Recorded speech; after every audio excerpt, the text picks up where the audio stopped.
So I've just spent the last couple of hours walking through the streets of Barcelona with Spain's anti-tourism protesters. I mean, there were plenty of water guns on show, that's for sure. They were spraying each other. It's about 20 minutes into the protest, we approached the Louis Vuitton store, which was surrounded by tourists, and the anti-tourist protesters went up to the store and started spraying it with water, set off a red smoke bomb. So that was the first bit of confrontation that we saw in what was largely a peaceful protest.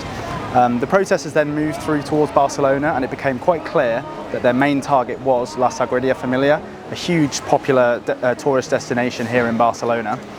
We passed a hostel and they started to cover the entrance of the hostel with tape, started spraying it with more water using their water pistols.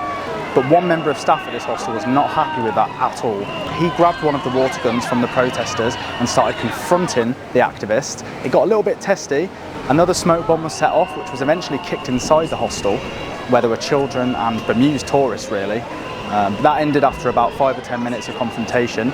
We moved back down the street, again towards this target here behind us, La Sagrada Familia.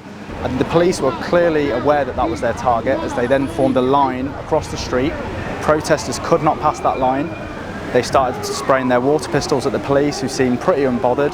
There was a bit of a standoff for around 30 minutes at that point before the police then let them through. The protest then ended around the area, around La Sagrada Familia, where the group then read out their manifesto, which contained a list of demands about political policies that they wanted implemented, a ban on tourist lets. They were complaining about the number of tourists that come to Barcelona every year, and then they let off another final red smoke bomb to end their protest.